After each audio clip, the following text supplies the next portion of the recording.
Un aplauso para mami y papi, porque en verdad rompieron.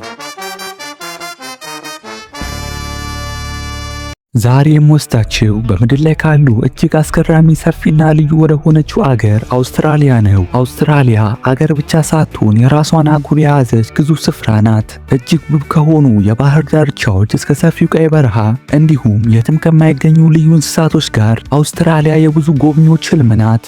Ladies and gentlemen, welcome to Melbourne, Australia.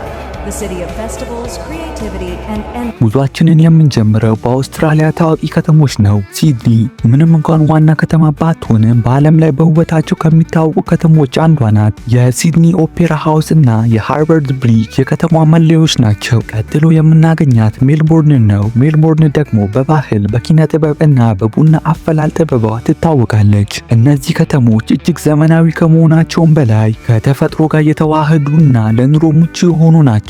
የአውስትራሊያ ከተሞች በዓለም ላይ ካሉ በጣም ደህንነታቸው ከተጠበቁ ከተሞች ተርታ ይመደባሉ።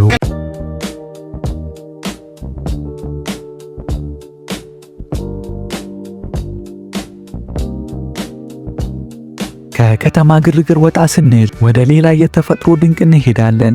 ግሬት ባሪየር ሪፍ። ይህ በዓለም ላይ ካሉ ትልቁ የኮራል ሪፍ ሲሆን በህዋ ላይ ሆኖ ሊታይ የሚችል ብቸኛው የህያው የተፈጥሮ አካል ነው። ይህ ስፍራ በሺዎች ለሚቆጠሩ የአሳ ዝርያዎች፣ የባህር ኤሊዎችና የተለያዩ የውሃ ውስጥ ህይወቶች መኖሪያ ነው። ይህን ስፍራ ጠልቆ መዋኘት ወደ ሌላ ዓለም እንደመጓዝ ይቆጠራል። ወደ መሃል አገር ስንጓዝ ደግሞ አውትባንክ በመባል የሚታወቀውን ሰፊ የቀይ በረሃ እናገኛለን። ይህ የአውስትራሊያ ልብ በመባል ይታወቃል። ይህ ስፍራ ላይ አሉሉ የተባለው ግዙፍና አስደናቂ አለት ይገኛል። ይህ አለት ለሀገሬው ተወላጆች ማለትም ለኦባርጂኖች እጅግ የተቀደሰ ስፍራ ነው። ስለ አውስትራሊያ ስናወራ እንስሳቶችን መርሳት አይቻልም። በአውስትራሊያ በዓለም ላይ የትም በማይገኙ ልዩ እንስሳቶች ትታወቃለች። አውስትራሊያ በአደገኛ በሆኑ እባቦችና ሸረሪቶችም ትታወቃለች። ነገር ግን አብዛኛው የተፈጥሮ ህይወት እጅግ ማራኪ እና ሰላማዊ ነው። አውስትራሊያ በውበት በጥንታዊ ታሪክና የዘመናዊ ኑሮዋን በውስጧ ያዋሃደች አስገራሚ ድንቅ ስፍራና ሀገር ናት። ከሰፊው ውቅያኖስ እስከ